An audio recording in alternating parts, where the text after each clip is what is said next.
신명기 23장 15절로 25절까지 말씀 우리 한 목소리로 합독하도록 하겠습니다.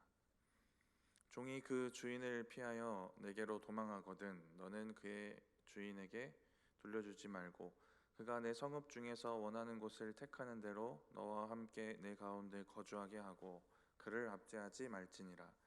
이스라엘 여자 중에 창기가 있지 못할 것이요 이스라엘 남자 중에 남창이 있지 못할지니 창기가 번 돈과 개 같은 자의 소득은 어떤 서원하는 일로든지 내 하나님 여호와의 전에 가져오지 말라.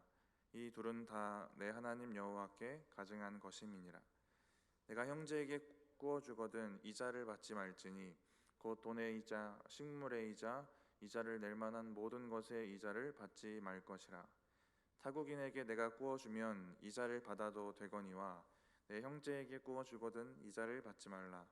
그리하면 내 하나님 여호와께서 내가 들어가서 차지할 땅에서 내 손으로 하는 범사에 복을 내리시리라.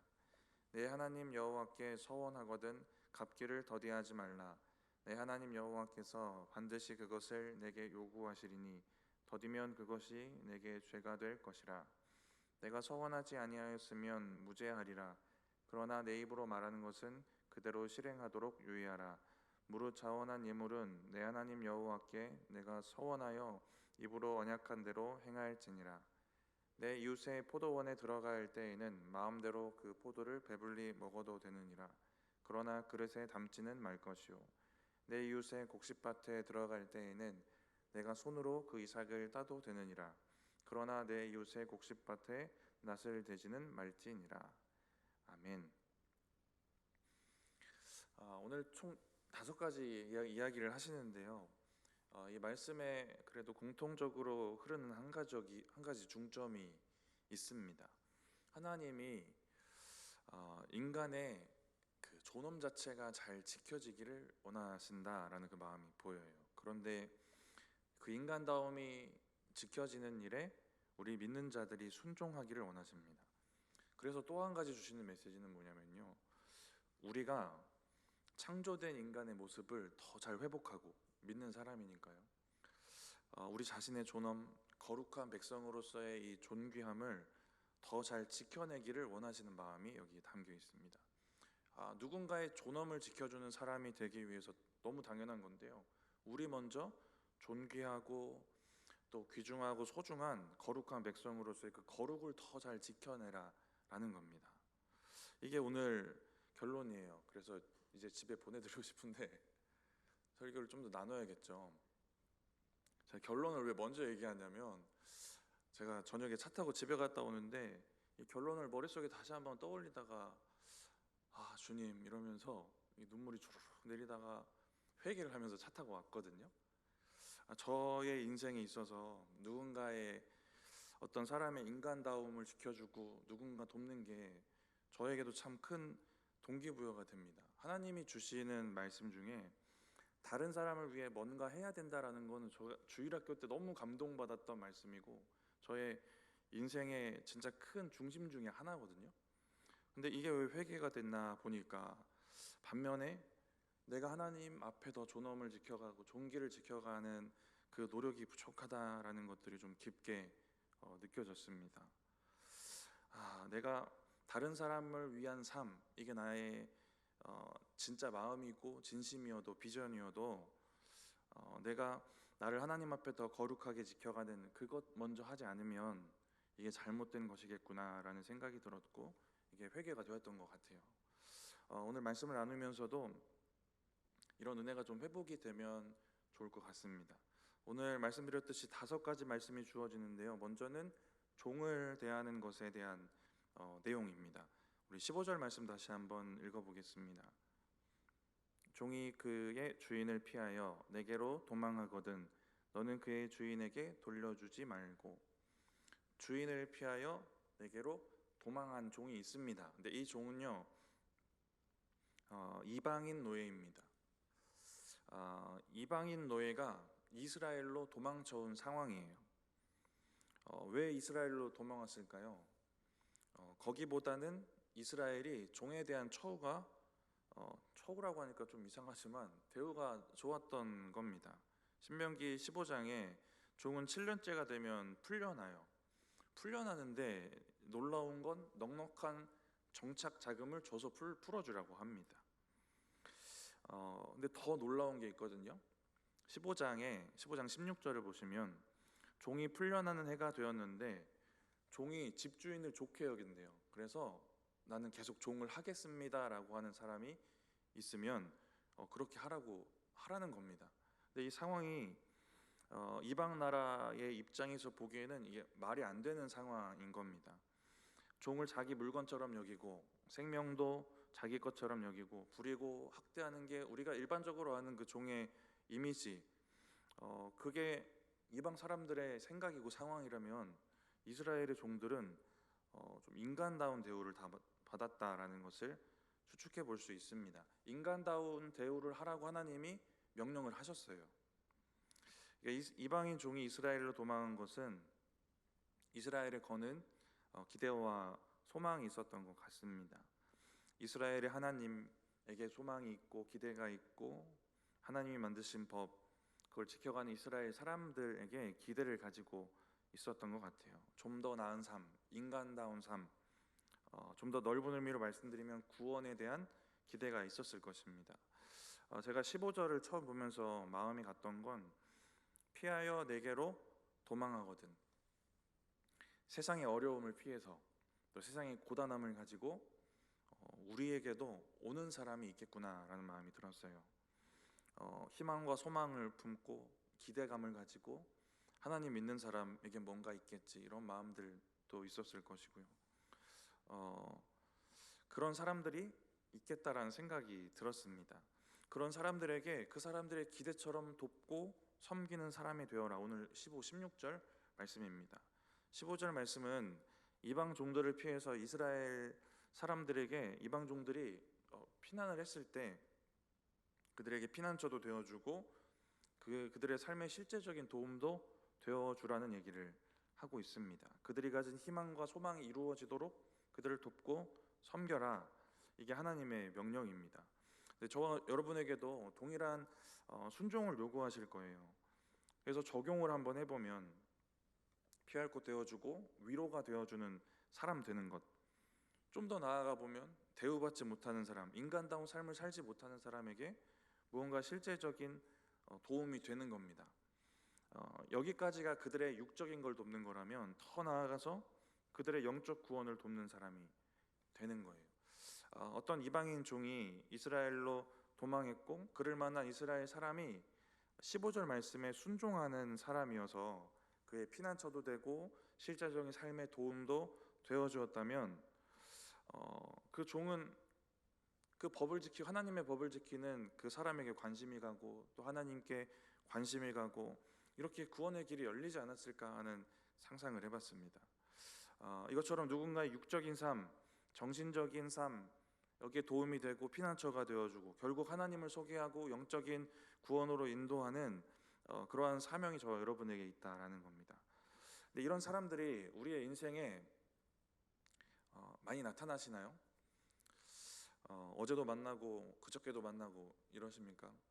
누군가 기대와 소망을 품고 찾아오는 사람들이 우리에게 많이 있을까요? 이게 많이 없다면 이런 생각을 해봤어요. 세 가지 상황이 있지 않을까 하는 생각을 해봤는데요. 이런 사람들을 많이 만나지 못한다면 첫 번째 상황은 내가 그런 사람이 찾아올 만한 기대감이 드는 사람이 아닐 수도 있겠다라는 생각을 해봤습니다.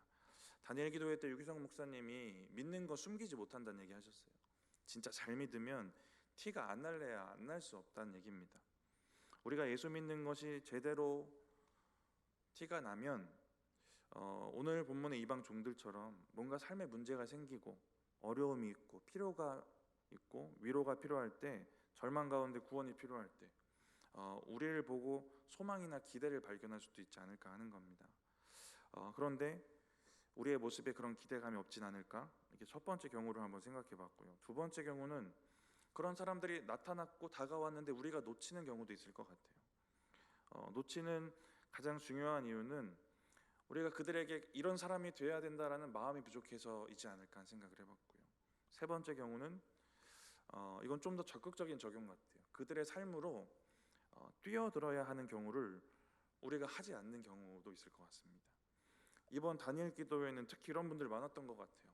자기 삶을 던져서 이런 사람들에게 도움이 되어주고 이런 사역을 감당하시는 분들이 진짜 많았던 것 같습니다. 나병 환자 섬기는 분도 계셨고, 장애우 섬기는 분도 계셨고, 노숙자 섬기는 분도 계셨고, 성적 학대나 노예처럼 부려지는 그 사람들을 전 세계적으로 돕는 분도 있었습니다.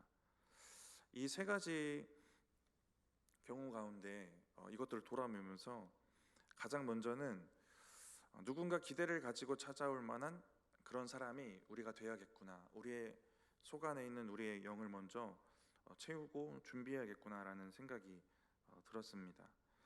근데 어떻게 그런 사람이 될 수 있을까라는 해답을 좀 찾아볼 때 오늘 본문에서 좀 생각해 보니까 15절을 다시 한번 보시면 이방인 종이 기대를 가지고 찾아온 건 엄연히 따지면 이스라엘 사람 아니라 이스라엘에 믿는 하나님께 기대를 품고 찾아오는 겁니다. 근데 그 기대가 충족이 되려면 이스라엘 사람은 하나님이 지금 말씀하신 이 법에 순종하는 하나님의 백성이면 됩니다. 누군가 나에게 기대를 가지고 찾아올 만한 사람이 내가 되어야지, 이런 생각을 가지고 내가 무엇을 할까, 무엇을 준비할까, 너무 어려운 것 준비할 것 없고 우리가 하나님의 백성으로 잘 서 있고 순종하고 하나님의 말씀을 이뤄가고 우리 너무 기본적이지만 잘 알고 있는 이 영역들을 우리가 잘 해가면 되는 겁니다. 이스라엘 백성 중에 하나님의 백성인 사람이라면 15, 16절 순종하는 거예요. 여기에 순종하는 이스라엘 사람이면 이방인 종들이 충분히 기대감을 가지고 찾아올 만한 사람이 되는 겁니다. 또 어떤 믿음이 이런 한 삶을 살 수 있게 할까라는 생각을 해봤는데, 오늘 본문을 보면서 하나님께 은혜 받은 줄을 잘 아는 사람이면 되겠다라는 생각이 들었어요.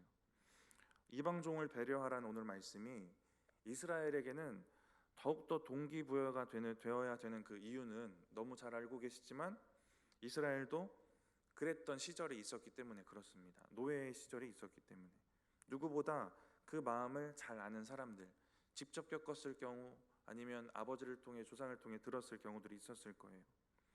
더 동기부여가 더 되었어야 되는 사람들입니다. 노예에서 구원받은 은혜가 있는 사람들이에요. 그래서 이렇게 이스라엘이 하나님으로부터 내가 은혜 받았구나, 은혜 받은 줄 알고 살면 오늘 주어지는 규례는 그래도 그들에게 더 쉽게 순종할 수 있는, 당연히 순종해야겠구나라는 마음이 드는 그런 규례가 되는 겁니다. 은혜 받은 줄 알고 사는 사람, 저와 여러분도 똑같습니다.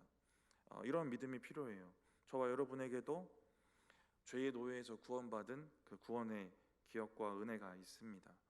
누군가 절망 속에서 예수 그리스도를 찾는 사람, 구원이 필요한 사람이 소망을 품고 찾아오면 우리는 우리가 받았던 은혜를 기억하고 또 그러한 은혜로 우리가 인도하는 사람이 되어야 한다라는 것입니다. 이스라엘 백성들은 그런 은혜의 기억들이 있어요. 근데 그 은혜의 기억이지만 또 고통스러운 기억이기도 합니다. 그들이 겪었던 지난날의 노예로서의 아픔들이 누군가의 동일한 아픔을 이해하는 사명이 됩니다. 이거는 너무 많이 일어나는 하나님의 그 은혜의 원리인 것 같아요. 간증을 듣다 보면서도 우리가 많이 듣게 되는 일입니다. 저와 여러분이 겪는 어려움들이 나중에 누군가 이해하고 그들을 돕는 사명의 도구가 되는 겁니다. 저도 병들어서 병든 사람이 진짜 안타깝고요. 특히 허리 아픈 사람에게 공감이 상당히 많이 갈 수밖에 없습니다. 저는 이혼 가정에서 자라서 편부 편모 가정 보면 마음이 너무 쓰여요. 이렇게 되는 겁니다. 근데 실제로 제가 용인 시골에서 사역할 때 학생부를 맡았는데 제가 거기 가면서 여러 가지 기대를 품었습니다. 그 중에 한 가지는 아이들이 순수하지 않을까? 이런 기대를 품고 갔어요. 시골 아이들 순수하겠지? 순수하긴 했는데 단지 오토바이를 타고 다니고 술과 담배를 할 뿐이었어요. 7, 8명 정도였던 것 같은데 거의 대부분 아이들이 편부편모 가정에다가 방황하던 아이들이었습니다. 근데 병든 저의 육체, 제가 가진 가난, 어려움, 제가 가진 가정의 깨어짐, 이것들이 다 도구가 되더라고요. 그래서 아이들의 마음이 열어지는 경험들을 합니다. 저는 제가 아이들과 같은 그 상황에서 만났던 그 하나님을 또 너무 확신 있게 전할 수 있더라고요. 우리의 지난날의 아픔을 잘 돌아봐야 되는 것 같아요. 그래서 두 가지 상황이 생기는 거니까요. 그냥 그 아픔이 그대로 여전히 쓴뿌리처럼 우리 가슴 안에 남아 있을 수가 있고요. 하나님을 위한 도구로 사용되어질 수도 있습니다. 과거에 우리 아픔 중에 일하시고 역사하셨던 이 하나님 우리가 기억하고 은혜 받은 줄 알고 우리가 살아가면 우리의 아픔을 통해 또 누군가의 아픔을 이해하고 그들을 구원하는 일에 사용되게 하실 것이다. 이것을 우리가 믿고 나아가셨으면 좋겠습니다. 우리 16절 이어서 읽어보겠습니다. 그가 내 성읍 중에서 원하는 곳을 택하는 대로 너와 함께 내 가운데 거주하게 하고 그를 압제하지 말지니라. 원하는 곳을 택하고 너와 함께 내 가운데 거주하게 해라. 앞서 말씀드렸던 것처럼 이방인 종이거든요. 그런데 땅을 준다, 함께 거주하게 한다. 여기에 담긴 의미가 엄청 큰 겁니다. 동일한 하나님의 백성으로 인정해줘라 이 얘기인 거거든요. 그 땅에 사는 이방인 사람들, 그 사람들을 형제처럼 자기처럼 사랑하라는 말씀이 레위기에도 있거든요. 레위기 19장 33절 34절 말씀입니다. 레위기 19장 말씀 우리 같이 한번 읽어보겠습니다. 거류민이 너희 땅에 거류하여 함께 있거든 너희는 그를 학대하지 말고 너희와 함께 있는 거류민을 너희 중에서 나은 자같이 여기며 자기같이 사랑하라. 너희도 애굽 땅에서 거류민이 되었느니라. 나는 너희의 하나님 여호와이니라. 방금 말씀드렸던 그 은혜의 원리도 얘기하시고요. 너희도 거류민이었다. 그리고 그 거류민을 자기같이 사랑해라 라는 얘기를 하십니다. 33절에는 그들을 학대하지 말라고 하세요. 34절에는 자기같이 사랑하라고 하십니다. 학대하지 않는 거, 내가 그들에게 나쁜 사람 안 되는 거, 어쩌면 소극적인 적용이에요. 근데 자기같이 사랑하는 건 적극적인 순종이 되어야 됩니다. 오늘 본문 16절에도 그들을 압제하지 말라고 하거든요. 여기까지는 우리가 나쁜 사람 안 되면 되겠지, 좀 소극적인 적용이 될 수도 있습니다. 그런데 그들에게 땅도 주고 함께 거주해라, 이건 적극적인 순종인 겁니다.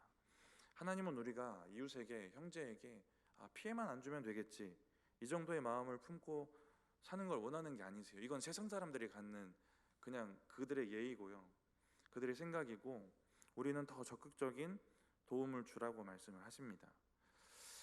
이 말씀을 보면서 저와 여러분이 이러한 하나님의 긍휼을 이 땅에서 적극적으로 실천할 때 걸림이 되는 게 무엇이 있을까? 걸림이 되는 게 여러 가지 있을 것인데 가장 큰 걸림은 우리 자신일 수도 있겠다라는 마음이 듭니다.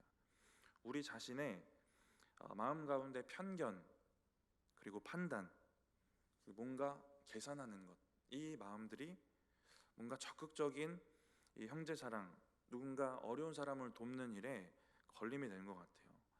제가 예전 교회 사역할 때 구제비 받으러 오시는 분 있었습니다. 저희 교회도 한두 분 계시는데 구제비 받으러 오시는 사람들을 안 좋게 여기는 성도님들이 있었어요. 뻔뻔하다, 미워하는 사람, 미워하는 성도님, 미워하는 것처럼 말하는 분도 있었고, 구제비를 주더라도 뭔가 불친절하고 하대하듯 말하는 분들도 있었습니다. 왜 그랬을까 생각해 보면 그 판단이 있었을 거예요. 편견이 있었을 겁니다. 멀쩡해 보이는데 돈 받으러 다닌다, 이런 생각이 있었을 것이고, 아시는 분도 계시겠지만 저도 잘 알고 있는데 그분들 이렇게 루트를 짜서 다니시는 분이에요. 어디 교회는 햇반 주고, 어디 교회는 1,000원 주고, 어디 교회는 얼마 주고, 어디 교회는 밥을 주고, 이 루트를 짜서 찾아다니는 사람들입니다. 그래서 고마워할 줄도 모르고 뻔뻔하다, 이런 얘기 하시는 분들이 있어요. 돈만 받고 교회 안 나온다, 이런 얘기들을 했던 것 같습니다. 근데 이런 편견과 계산, 근데 여기에서 우리가 자유하지 못하면 우리의 순종의 영역이 너무나도 줄어듭니다. 누구라도 도와줄 만한 사람들만 도우면 우리가 놓치는 사람들이 너무 많은 것 같아요.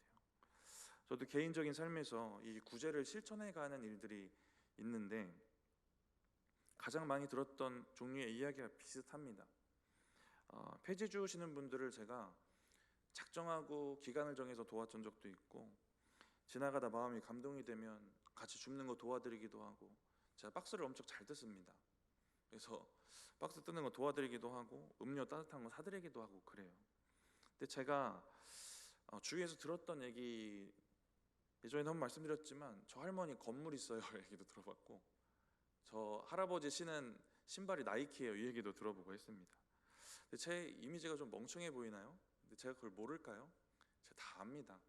알고 상황도 판단할 수 있고 계산도 나름 다 빨라요.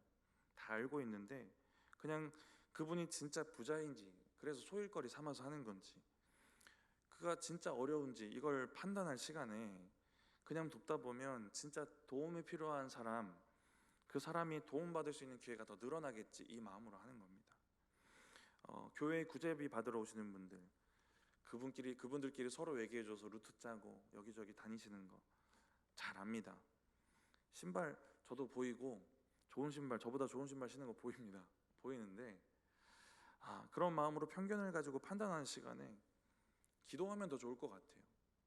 그 사람들이 진짜 그런 사람들이면 변화되기를 위해 기도하면 되고, 그들이 구제비 받는 인생에서 구제비 주는 인생으로 변화되기를 우리가 기도하면 되는 겁니다. 그 영혼이 구원받기를 위해서 하나님 백성 되기를 기도하면 되는 거예요.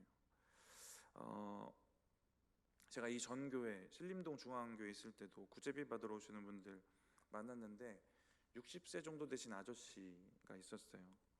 교회에서 정해놓은 1,000원을 매주 드리다가 명절을 앞두고는 제가 사비로 10,000원을 드린 적이 있거든요.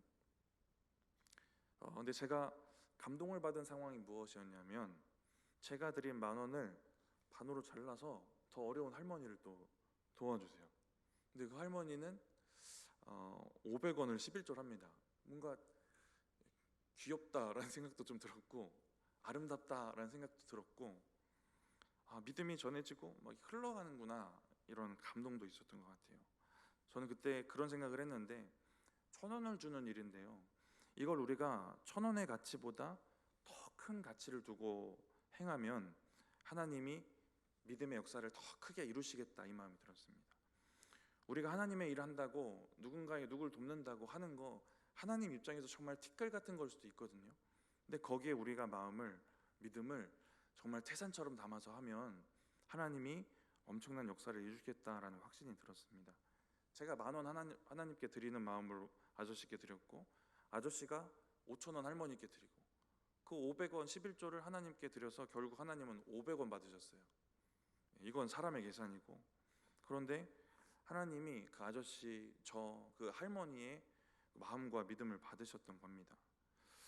1,000원씩 주면서 또 왔다고 그러고, 뭔가 불편해하고, 이렇게 생각하고 주는 그 1,000원에 담기는 믿음은 10원만도 못할 것 같은데, 우리가 만약에 더 큰 마음을 가지고 구제비를 드리고 그들을 섬기고 돕고 나아가면 하나님이 더 놀랍도록 역사하지 않으실까 하는 생각이 들었습니다. 우리가 좋지 않은 마음으로 구제비를 주거나 그러는데 거기에 하나님이 역사하시기도 민망하시겠다라는 생각이 들어요. 우리가 좋지 않은 마음으로 할 때 역사하시기도. 1,000원을 주면서도 우리가 우리의 걱정, 염려, 그 영혼을 향한 우리의 염려를 담고 그것밖에 못 도와준다라는 미안한 마음을 반대로 우리가 품을 수도 있는 겁니다. 그럼 거기에서 일어나는 하나님의 역사가 있다고 확신해요. 우리가 그런 마음을 품고 건네는 우리의 말투도 달라질 것이고요, 우리의 계산과 판단, 편견이 사라지고 작더라도 거기에 하나님의 가치를 담아서 행하는 겁니다. 그런 가치를 행하기 위해서, 이런 일들을 행하기 위해서 우리가 소외받은 사람들을 향해 가기도 해야 되는데, 찾아오는 사람들도 있고, 오늘 본문도 그런 사람들이 찾아온 경우입니다. 그때 우리가 어떤 믿음으로 그들 앞에 서서 하나님의 말씀에 어떻게 순종할 것인가를 우리가 잘 준비하고 고민해야 하는 것입니다. 이 믿음의 바탕에 무엇이 있어야 될까? 16절에는 그런 얘기도 하고 있는 거예요. 원하는 곳을 택하고 너와 함께 내 가운데로 거주하게 하라. 동일한 하나님의 백성으로 인정하라는 겁니다. 많이 들어보셨던 말일 텐데, 저 영혼도 하나님의 자녀다라는 믿음, 그런 믿음이 우리 가운데 바탕이 되어 있어야 우리가 이 일들을 잘 행할 수 있습니다. 다른 마음들이 틈타지 않을 수 있어요. 그래요. 저 사람이 뻔뻔하다, 불쌍한 사람 아니다, 밖으로 교회도 안 나온다, 이런 마음이 틈탈 그 공간이 사라지는 겁니다. 16절에 동일한 하나님의 백성으로 인정하라고 하시는 겁니다. 형제처럼 여기고 이웃처럼 여기고, 여기서부터 우리의 마음과 생각을 시작해 가는 겁니다. 제가 말씀을 준비하다 이게 말이 안 되는 얘기지만 상상을 한번 해본 게 있는데요. 제가 여기서 사역하다가 사임하고 떠나는데 지독하게 가난해져서 구제비를 받으러 여기로 온 거예요. 네, 상상을 그냥 해본 건데요. 그러면 여기 교인분들이 저에게 뻔뻔하다고 하실까? 제가 신고 있는 신발을 볼까? 그렇게 하실 건가요? 네, 그렇게 하실 분들인데 여기는 다 지금 대답을 안 하시는 거 보니까 안 하실 거예요. 더 도와주실 겁니다. 왜냐하면 저를 동일한 하나님의 백성으로 인정해 주실 거고 형제처럼 여겨주실 거니까요. 저는 이런 상상, 여기에서 우리가 가졌던 이 마음을 그대로 가지고 우리가 세상으로 가져가면 되는 것 같습니다. 누군가 행색이 좋아 보이는데 구제비 받으러 오고, 누군가 건강해 보이는데 구제비 받으러 다니는 것 같아도 이런 마음으로 우리가 행할 수 있으면 좋겠다라는 생각이 좀 들었습니다. 우리의 삶에 가까운 적용부터 잘 적용해 가시면 좋을 것 같아요. 그리고 좀 넓게는 마지막 날 강사하셨던 민준호 대표님 기억이 나십니까?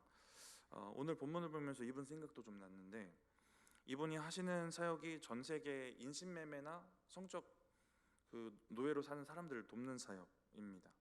오늘 본문과 좀 밀접한 관계가 있다는 생각이 들었고요. 오늘 본문에 드러난 하나님의 마음이 인간이 인간답게 살기를 원하시는 마음이니까요. 이런 인간다운 삶을 살도록 돕는 사역들이 이렇게 넓어질 수 있기까지, 가까운 우리의 삶의 현장부터 조금 멀지만 전 세계 사람들이 인간다운 삶을 살도록 돕는 일에 우리가 품고 기도할 수도 있고 실제적인 도움이 되어줄 수도 있고요.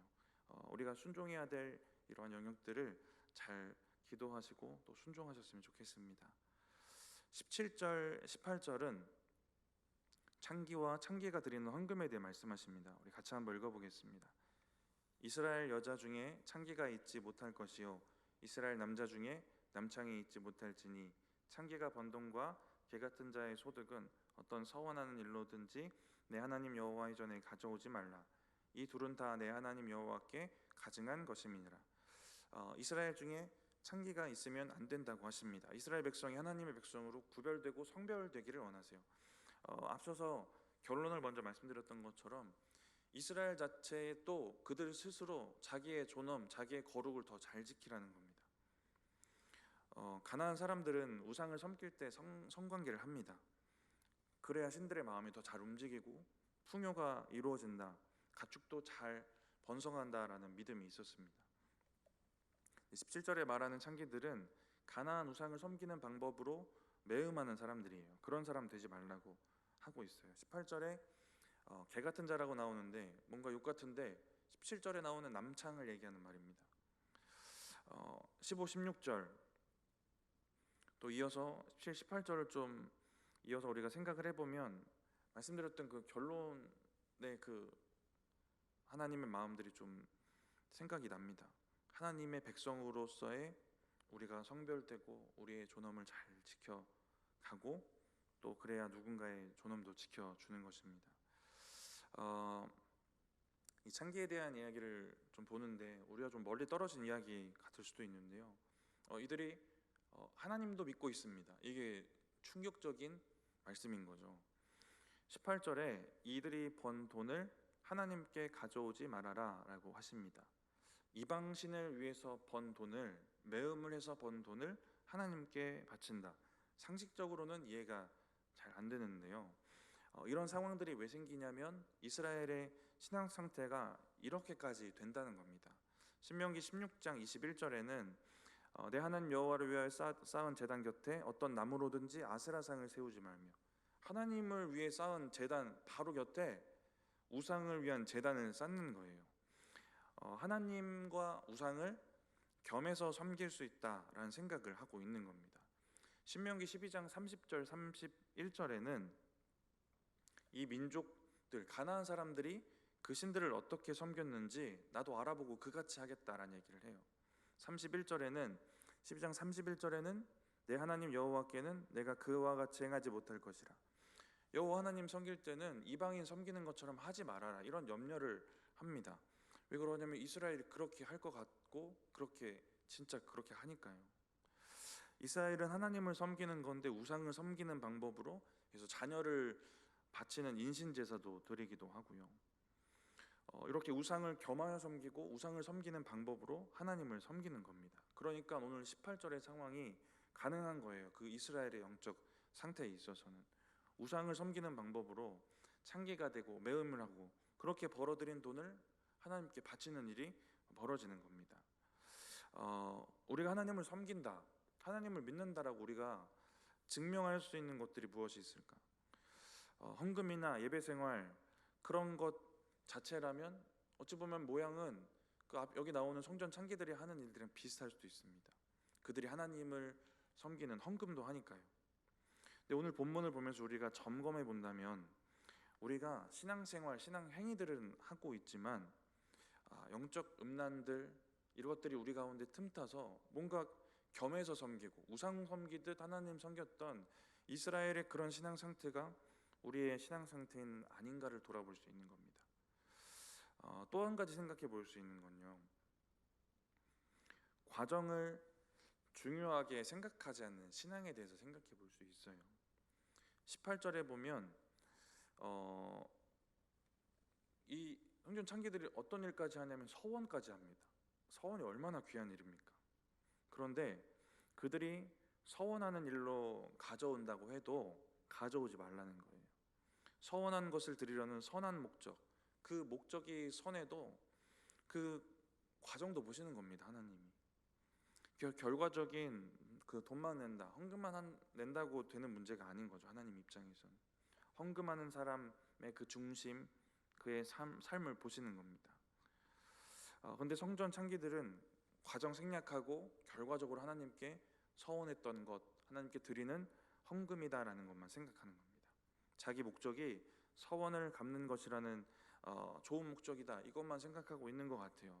이 벌어지는 일들을 보면 저와 여러분도 결과뿐만 아니라 과정도 하나님 앞에 올려드리는 그러한 믿음이 되어야 하는 것입니다. 과정도 하나님 앞에 올려드리는 믿음, 그렇게 살아가시기 바랍니다. 이어지는 말씀 19절 20절 같이 한번 읽어보겠습니다. 내가 형제에게 구워주거든 이자를 받지 말지니 곧 돈의 이자, 식물의 이자, 이자를 낼 만한 모든 것의 이자를 받지 말 것이라. 타국인에게 내가 구워주면 이자를 받아도 되거니와 내 형제에게 구워주거든 이자를 받지 말라. 그리하면 내 하나님 여호와께서 내가 들어가서 차지할 땅에서 내 손으로 하는 범사에 복을 내리시리라. 형제에게 이자를 받지 말라고 하십니다. 원금은 받아도 되겠죠. 이자를 받지 말라, 원금은 받아라. 모두가 행복을 누리는 천국 같은 공동체의 표본이 여기서 또 제시되기도 하는 겁니다. 원금만 받아도 빌려준 사람이 행복하려면 돈을 빌려준 대상을 형제로, 진짜 형제로 여기면 돼요. 더욱 가치 있고 더 귀중한 진짜 형제처럼 여기면 됩니다. 이자를 받지 말아라, 원금만 받아라. 돈 빌려간 사람의 입장에서는 좋겠죠. 네, 천국 같겠죠. 그런데 빌려준 사람의 입장에서는 천국 같지 않을 수도 있거든요. 그런데 이게 천국 같은 공동체의 표본이 되는 건 빌려준 사람도, 그 빌려준 사람이 원금만 받아도 빌려준 그 대상이 형제처럼 여겨지면 이게 가능해지는 겁니다. 하나님이 7년마다 안식년이 되면 채무를 면제하는 규례를 주셨거든요. 이런 빚과 이자, 이 모든 것에서 자유롭게 되는 7년에 한 번씩은 어떻게든 천국 같아지는 겁니다, 공동체가. 근데 중요한 건 이스라엘이 이 안식년 규례에 적극적으로 실천하면서 살았던 기록들이 거의 없습니다. 20절에는 타국인에게는 이자를 받으라고 하십니다. 말씀드렸던 이 형제 사랑, 돈보다 이게 높은 가치이다, 이거를 지금 이 두 구절에서 말씀해 주시는데, 그 형제 사랑이 돈보다 높은 가치이고, 그래서 그런 공동체, 천국 같은 공동체의 은혜를 누리는 건 하나님의 백성에게 주어지는 것이다 라는 얘기를 하는 겁니다. 그리하면 내 손으로 하는 범사에 복을 내리시리라. 저와 여러분이 살고 있는 땅, 삶의 터전, 여기를 하나님 나라처럼 거룩하게 만들어 가는 겁니다. 그곳에서 만나는 사람, 이웃들, 형제처럼 여기고 하나님의 법을 실천하면서 살아가는 겁니다. 그럼 우리의 삶의 현장에 범사에 복과 형통이 생긴다라고 하시는 것입니다. 돈의 가치에 정말 중요한 가치가 뒤로 밀리지 않도록 살아가야 된다라는 것을 말씀하세요. 돈의 가치보다 형제 사랑의 가치가 더 높이 있다라는 말씀을 하십니다. 우리 21절, 23절, 21절부터 23절까지 같이 읽어보겠습니다. 내 하나님 여호와께 서원하거든 갚기를 더디하지 말라.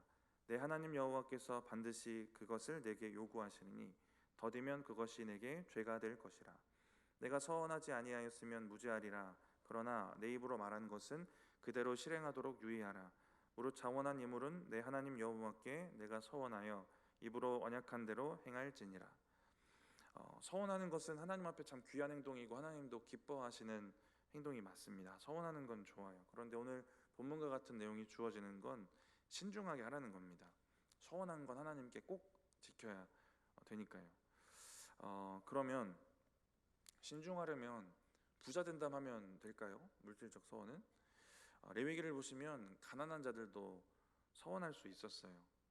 그래서 가난한 자들이 서원했다가 이걸 다 갚지 못했을 경우에 이들에게 또 어떤 방법을 또 허락해 주시기도 합니다. 하나님이 돈을 받고자 하시는 거 당연히 아니고 그 중심과 마음을 받기 원하신다는 것을 알 수 있어요. 하나님은 이것을 기뻐하십니다. 우리에게 이런 서원하는 신앙을 기대하고 계세요. 레위기 마지막 장 27장에 서원하는 것에 대해서 나오는데 레위기를 쭉 보시면 이 구조가 상당히 생뚱맞거든요. 26장까지 뭔가 이 율법에 대한 규례가 다 뭔가 끝나는 것 같은 그런 구조예요. 근데 갑자기 27장이 부록처럼 등장합니다. 근데 여기에서 서원하는 것에 대한 얘기를 하시고요. 자발적인 신앙 고백 이런 부분에 대해서 얘기를 하십니다. 자발적인 헌신, 자발적인 신앙 고백. 레위기를 우리가 쭉 묵상했는데요, 얼마 전에. 이 구조를 이제 전체적으로 보면서 제가 들었던 마음은 무조건적인 순종이 필요한 거. 26장까지의 그 규례들. 이것도 중요한데 이걸 우리가 어떤 마음으로 해야 되는가가 27장에 있는 것 같아요. 자발적으로 또 우리가 먼저 하나님께 서원하는 마음으로 자발적인 신앙으로 그렇게 해 나아가야 된다라는 겁니다. 1장부터 26장, 레위기 1장부터 26장까지 절대적인 규례, 정말 순종해야 되는 규례인데 그저 의무감으로 하는 것 아니고 우리 마음에 하나님을 향한 그 믿음, 우러나오는 그 신앙 고백, 거기서 해야 되는 것이 중요하다라는 것을 좀 깨닫게 됩니다. 서원을 하나님이 참 기뻐하시고 지금 우리가 신명기 묵상하는 것도 그 율법들에 대한 얘기들이잖아요. 이 율법들을 우리가 지켜가는 그 믿음의 바탕에 무엇이 있어야 되는가를 분명히 말씀해 주십니다. 이 서원하는 믿음이 귀한 믿음이라서 주시는 축복들이 많은데요. 시편 15장 4절 5절 말씀을 같이 한번 읽어보겠습니다. 그의 눈은 망령된 자를 멸시하며 여호와를 두려워하는 자들은 존대하며 그의 마음에 서운한 것은 해로울지라도 변하지 아니하며 이자를 받으려고 돈을 꾸어주지 아니하며 뇌물을 받고 무죄한 자를 해하지 아니하는 자이니 이런 일을 행하는 자는 영원히 흔들리지 아니하리라. 4절 5절에 여러 사람들을 열거해요. 그 중에 한 예로 말씀하시는 사람이 마음에 서운한 것은 해로울지라도 변하지 않는 사람, 자기에게 해로운 것 같아도 서운했던 내용이 그걸 끝까지 지키는 사람입니다. 이런 사람들에게 5절 마지막 부분에 영원히 흔들리지 않는 축복을 주십니다. 영원히 흔들리지 않고 쓰러지지 않고 넘어지지 않는 이런 축복을 그런 믿음 가진 사람에게 허락하신다라는 겁니다. 서원하는 신앙, 자발적으로 헌신하고 순종하는 이러한 믿음을 가지고 우리가 살아가면 영원히 흔들리지 않도록 붙드시는 하나님의 은혜가 있을 줄 믿습니다. 우리 마지막 24, 25절 읽어보겠습니다. 내 이웃의 포도원에 들어갈 때에는 마음대로 그 포도를 배불리 먹어도 되느니라. 그러나 그릇에 담지는 말 것이요 내 이웃의 곡식밭에 들어갈 때에는 내가 손으로 그 이삭을 따도 되느니라. 그러나 내 이웃의 곡식밭에 낫을 대지는 말지니라. 어려운 사람들, 가난한 자들, 고아와 과부들 이런 사람들에게 주시는 배려의 말씀들이에요. 이웃의 포도원에 들어가서 포도도 먹어도 되고 곡식밭에 가서 이삭을 가져가도 된다라고 말씀하십니다. 이러면 누가 억울할까요? 포도원 주인 억울할 것이고 곡식밭 주인이 억울할 수 있습니다. 가진 자들은, 부유한 사람들은 억울할 수도 있어요. 그런데 앞서서 잠깐 말씀드렸지만 이들이 어떤 신앙을 가지고 있으면 억울하지 않을까요? 첫 번째는 그들이 정말 형제이고 가족처럼 여겨지면 억울하지 않는 겁니다. 또 한 가지는 본인들이 누리고 있는 포도원, 곡식밭, 이곳의 진짜 소유주가 하나님이다라는 믿음이 있으면 되는 겁니다. 모두 하나님 것이다라는 믿음이 있으면 가난한 자들이 자기 것 조금 나눠 가진다고 억울하거나 아까워하지 않을 수 있어요. 그들을 형제처럼 여기면 가능한 일인 겁니다. 우리가 우리의 상식, 우리의 생각으로 보면 너무 이상적인 것 같지만 하나님은 이 이상이 우리의 삶 가운데, 우리의 믿음 가운데 이루어지기를 원하신다는 겁니다.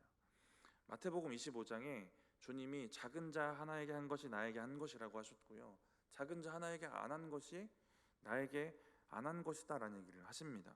그리고 작은 자들을 돌아보지 않는 자들에게 마태복음 25장 마지막 절에 영벌에 처한다는 얘기를 하시고요, 야고보서 2장 13절에는 궁유를 행하지 않는 자들에게는 궁유 없는 심판을 내리신다라는 말씀을 주세요. 어찌 보면 우리가 누구 잠깐 안 도와준 것, 형제를 돌아보지 않는 것, 우리가 어쩌면 작게 생각하고 있는 영역들인데 심판에 대한 얘기, 영벌에 대한 얘기로 이어집니다. 왜 이렇게까지 하나님이 말씀하실까 생각해 보면, 앞서 말씀드린 것처럼 자기 포도원, 내 소유, 내가 가진 것, 이게 하나님의 것입니다 라는 이 믿음이 없는 사람들이에요. 하나님을 인정하지 않는 사람들입니다. 하나님이 없는 사람들, 하나님을 인정하지 않는 삶, 여기에 심판도 가능하고 영벌도 가능합니다. 우리 하나님이 우리 안에 있으면 우리가 가진 것을 하나님의 것으로 인정하고 그것을 가지고 돕고 도와야 되는 사람에게 더 나아가고 하는 것이 우리의 삶이 되어지는 겁니다. 이론적으로는 그렇죠. 우리의 삶은 어떤가를 돌아봐야 되는 겁니다. 삶의 현장이 내 모든 것이 하나님의 것입니다, 이 고백 우리 너무 자주 하고 잘하는 고백인데요, 그래서 이 고백이 어떤 모양으로 나타나고 있는가, 11조 감사헌금으로도 나타날 거예요. 여기까지의 고백도 너무 놀랍고 귀한 고백이 맞는데요, 오늘 말씀을 보면서 이웃사랑을 위한, 형제사랑을 위한 영역에 내 것이 하나님 것입니다라는 고백이 형제사랑을 위한 그 삶의 영역이 이루어지는지를 잘 돌아보셨으면 좋겠습니다. 24절 25절에 약자를 위한 배려만 있는 것 아니고요, 책임도 요구하십니다.